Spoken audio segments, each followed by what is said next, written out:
Hello everyone, আসসালামু আলাইকুম। আপনারা সবাই কেমন আছেন? আলহামদুলিল্লাহ, আপনাদের দয়ায় আমি অনেকটাই ভালো আছি। তো আমি এর মধ্যে আরিফকে ফোন দিলাম যে আরিফ তুমি কোথায় আছো, চলে আসো, একটা দাওয়াত আছে, দাওয়াতে যেতে হবে। আরিফ বললো যে ভাই আগে তো বললেন না। আমি বললাম যে আমারও প্রিপারেশন নাই যাওয়ার মতো, দাওয়াত বড় ভাই দাওয়াত দিচ্ছে আর অনেক আগে, শরীরের কন্ডিশনটা তেমন ভালো না, চলো যাই। আরিফ বললো ভাই অসুস্থ শরীর না, আর কি খাইতে পারবেন, চলেন। আমি বললাম, আরে ভাই অসুস্থ আর সুস্থ নাই গা, খাওয়ার কাম খামো, চলো আসো, খুব সুন্দর একটা রিসোর্টে দাওয়াত আছে, গেলেই তুমি বুঝতে পারবে, পরিবেশটা খুব সুন্দর। আরিফ বললো ভাই চলেন যাই। তো আগেই বলে নেই, আমরা দাওয়াতে যাচ্ছি Savar Ashulia Shibganj resort and conference সেন্টারে। তো এরই ভিতরে আমরা গেটে চলে আসলাম। গেটে চলে আসার পরে আলহামদুলিল্লাহ দেখতে পেলাম হুজুর এবং মাদ্রাসার লোকেরা চলে আসছে দাওয়াতে, ওনাদেরকে ইনভাইট করেছে। গেটটা খুব সুন্দর।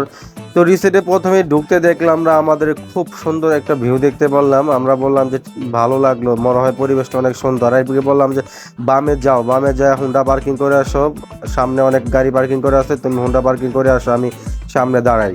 তো আরিফ আবার বলতেছে ভাই আপনার সামনে যাবে, একা একা বসে পড়েন না আমাকে রাইখে। আমি কই, আরে ভাই তুমি আবার এটা কি বললা, আমি যত অসুস্থ, আমি আর কি বা খাইতে পারবো, তুমি আসো, আমার খাওয়ান দরকার হয় তুমি একসাথে দুজনের খাওয়ান খাবা, সমস্যা নাই, টেনশন করো কেন। আর বিয়ের দাওয়াতটা ছিল আমার বড় ভাইয়ের মেয়ের বিয়ে।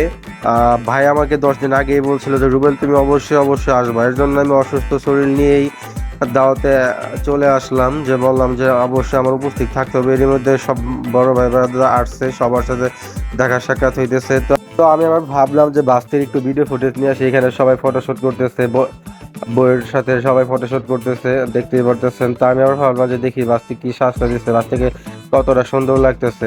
তো মাশাল্লাহ বাস্তিকে খুব সুন্দর লাগতেছে আলহামদুলিল্লাহ।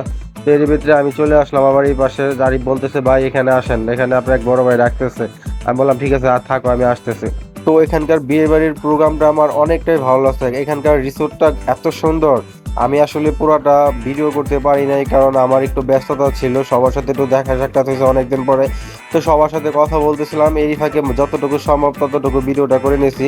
তো আজকের মতো বিদায় নিচ্ছি, আবারও দেখাবে অন্য কোনো ভিডিও নিয়ে। যে যেখান থেকে দেখছেন ভালো থাকবেন, আসসালামু আলাইকুম।